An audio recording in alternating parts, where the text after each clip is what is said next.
Olá, bem-vindo ao canal da Clínica Blue Care. Meu nome é Paulo Chicarone Pereira, sou médico reumatologista e estou hoje aqui com o Dr. Caio Laguna. Tudo bom, pessoal? Tudo bom, Paulo? Tudo bom? Sou o Dr. Caio Laguna, sou médico reumatologista e eu também atuo na Clínica Blue Care. E hoje nós vamos falar sobre um tema que acho que é muito relevante no nosso meio, né, que é a osteoporose. Mas antes de tudo, deixe seu like, se inscreva no nosso canal e qualquer dúvida que tiver, deixe aqui nos comentários que nós vamos responder. Bom, pessoal, vamos iniciar o nosso vídeo. Então, sabendo, né, primeiramente, afinal de contas, o que é a osteoporose? Perfeito, Paulo. Acho que isso é muito importante, que isso é uma situação muito comum no nosso meio, né? A osteoporose, a definição dela é uma redução da densidade óssea mineral, tá? Nós vamos perder ao longo do tempo o cálcio dentro do osso, ele fica mais poroso e por isso chama osteoporose, tá? É muito importante entender que o osso, ele não tem uma única função de estrutura na parte do corpo.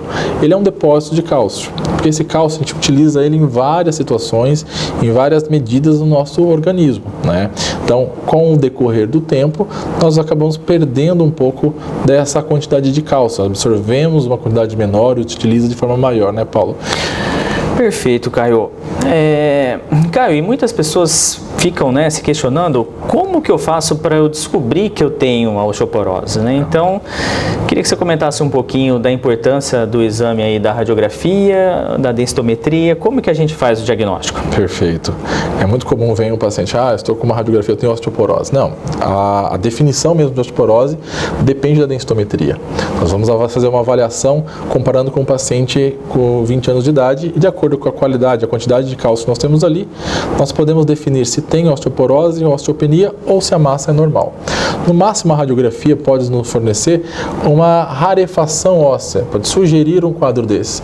Não que a radiografia não seja importante num paciente com osteoporose, tanto que nós utilizamos em associação com a densitometria para avaliar se tem alguma alteração anatômica, alguma fratura que pode acontecer, né, Paulo?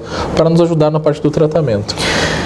Perfeito, Caio. Você falou um ponto muito importante, né, da importância também da radiografia no paciente que tem osteoporose, né? Então, a gente pode avaliar tanto, né, tentar inferir que há uma possível fragilidade óssea, né, quanto é importante também quando a gente vai interpretar o exame da densitometria óssea, né? Então, a gente vê que pacientes que têm um quadro de uma espondiloartrose, uma artrose na coluna muito severa, o famoso bico de papagaio, né? Sim, pode impactar, né, Caio? Aí pode alterar o exame. Então vamos falar um pouquinho aí da densitometria óssea, que acaba sendo o padrão ouro para avaliação da massa óssea. Perfeito, Paulo. A densitometria ela é utilizada, na verdade, o padrão são dois locais, que é o fêmur e a parte da coluna lombar.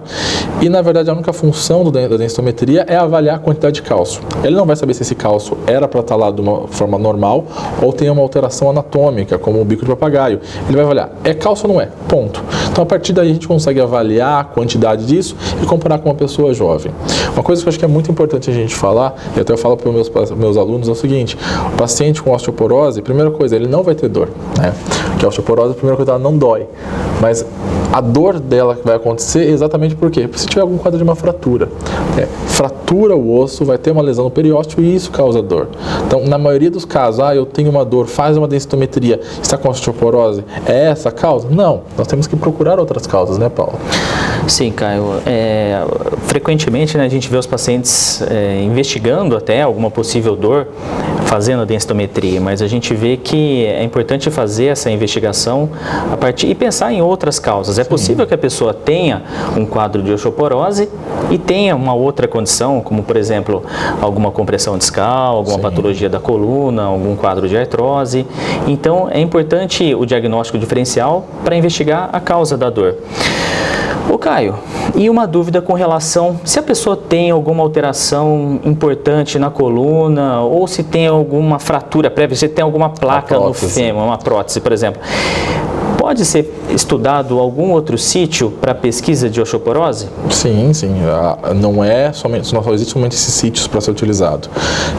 Antes de falar disso, acho que é muito importante, esqueci de comentar antes, o paciente que tem um quadro de uma densitometria, uma osteoporose na coluna e no fêmur está normal, nós consideramos sim que tem uma osteoporose global, não existe somente em uma localidade. É muito comum o paciente com osteoporose, é um paciente mais idoso, então normalmente ele vai ter associado a isso a presença mesmo dos bicos de papagaio, que é a artrose da coluna, ele pode ter uma artrose na parte do quadril, ou uma fratura, ou mesmo uma prótese, que vai inviabilizar aquela localidade para conseguir avaliar. Quando acontece isso, nós temos outros métodos. O que é mais utilizado hoje em dia é na parte do rádio, o terço do rádio, que consegue avaliar muito bem o osso trabecular, né, Paulo?